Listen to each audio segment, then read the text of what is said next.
आता बघा दिवसभरातील मोठ्या टॉप 9 घडामोडी। तर तुळजापूर विधानसभेमध्ये 6000 बोगस मतदार, 10 महिन्यांपूर्वी गुन्हा नोंद होऊनही तपास नाही। बोगस मतदार यादीत तेरणा इंजिनिअरिंग कॉलेजचे विद्यार्थी, खासदार ओमराजे निंबाळकरांचा आरोप। खासदार सुनेत्रा पवारांची संघाच्या कार्यक्रमाला हजेरी, खासदार कंगना रनौतच्या निवासस्थानी बैठक झाल्याची माहिती, तर संघाच्या अनुषंगानं कार्यक्रम असल्याची माहिती नव्हती। माझ्या उपस्थितीचा राजकीय अर्थ काढू नये, सुनेत्रा पवार यांचं स्पष्टीकरण। बायको कुठे जाते हे मिनिट टू मिनिट विचारत नाही, सुनेत्रा पवारांच्या संघाशी संबंधित कार्यक्रमाच्या उपस्थितीवरून अजित पवारांचं उत्तर।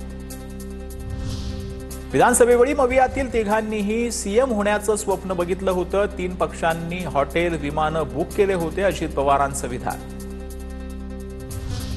पुरोगामी म्हणता आणि संघाच्या कार्यक्रमाला जाता दुटप्पी भूमिका योग्य नाही, रोहित पवारांची टीका। तर खासदार सुनेत्रा पवार शिवशाहू फुले आंबेडकरांचे विचार म्हणतात, रुपाली ठोंबरे पाटलांचं रोहित पवारांना उत्तर। मोर्चात बाळासाहेब थोरातांनी भंडारेंचं वादग्रस्त वक्तव्याचे व्हिडिओ दाखवले। भंडारेंना महाराज म्हणणार नाही, थोरातांच्या भंडारेंवर हल्लाबोल। कीर्तनावेळी काही लोक भांडण्यासाठी आले होते, बाळासाहेब थोरातांनी माझ्याबाबत चुकीचा व्हिडिओ पसरवला। कीर्तनकार संग्राम बापू भंडारे यांचं वक्तव्य, तर नथुराम गोडसेंचा विचार मांडण्याचा अधिकार संविधानानं दिलाय, भंडारेंची प्रतिक्रिया।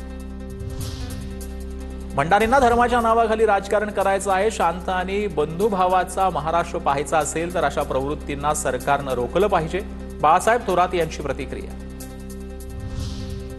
संगमनेरला सुरक्षित ठेवण्याची जबाबदारी फक्त आमचीच आहे का? सगळ्यांनी दाखवून देऊया संगमनेर किती भक्कम आहे ते। संगमनेरमधल्या शांती मोर्चा जयश्री थोरात आक्रमक।